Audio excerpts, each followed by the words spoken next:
Libuan ka mga bisita ang nakigdayeg sa 420 sa Norte 2024, ang sikat nga Music and Arts Festival nga ginapahigayon sa probinsya sa North Cotabato matag tuig.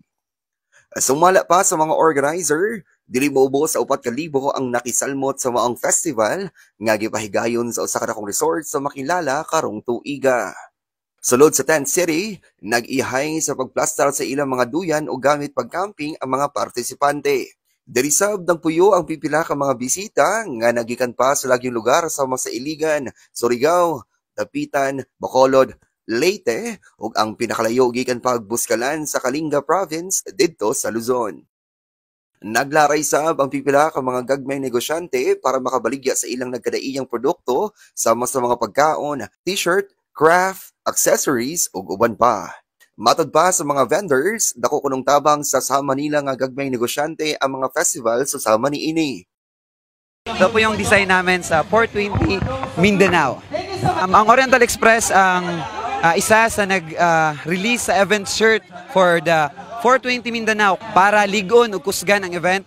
Nag-collab mi. So far, malipayon kayo mi kay daghan og bisita, daghan og mga naka-appreciate sa mga local products. Dili lang pod sa mua, kundi sa uban pod na mga merch nga local brand riya si Mindanao og nakita pod nako nga kami tanan nahalinan. Dako gid kay siya tabang tungod kay ang mga local manggod na mga brand or mga lokal na mga produkto dili kayo mapansin sa uban. So mao nang naingani nga mga events para mapansin pod og dako kay siya nga tabang sa mga brand owner.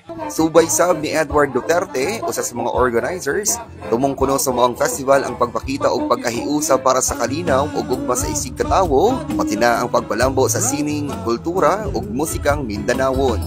Sa MUA, diri sa North Cotabato, ang 420 Mindanao is Art and Music Festival. It's all about art, it's all about reggae music. Kasi siyempre, fan mi og reggae music.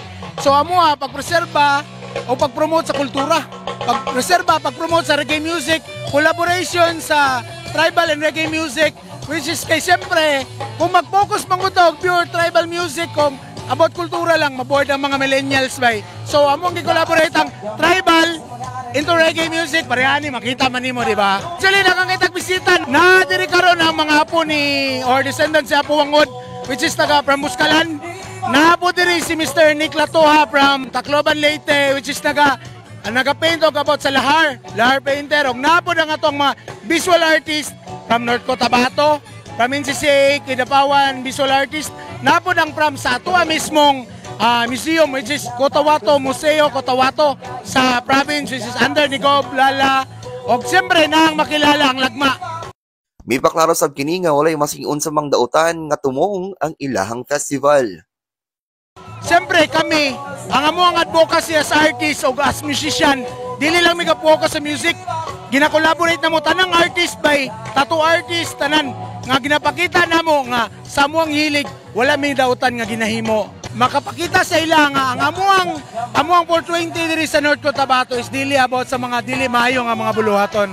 Ang maong festival naglangkob sa ubay-ubay sa pinakadagkong musical artist sa Mindanao, sama ni Popong Landero, mga banda sama sa Kalumad, Matobalani, Kamagong, Dudrop Music, Halamana, Jason in Town, Dubstars, Kalinaw ug uban pa.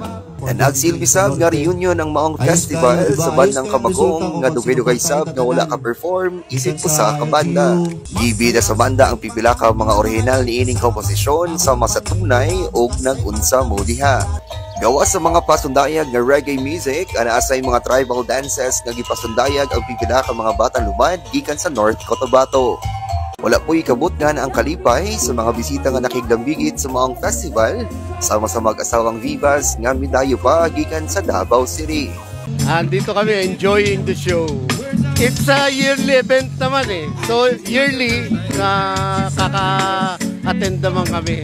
I feel very happy, parang bumabalik yung aking kabataan or fan ng reggae. Ito yung panahon na mag-banding kami. At the same time, parehas kami ng gusto, yung mga ganito na event. Siyempre, in support sa 420, although hindi naman kami, we are herbalists. In support to it, kaya umaten kami ng mga ganitong event. Sa ibang tao. Maganda na na-experience nila yung ganito na event na nakakasalamuhang iba-ibang tao. At the same time, yung peace, yung camaraderie nandito sa ganitong mga event. It's wonderful. Very energetic. Sa kinatibukan, dili mobo sa 15 ka banda ang nanugtog o gani miabot pa ang tugtugan hangtod alasay sa buntag.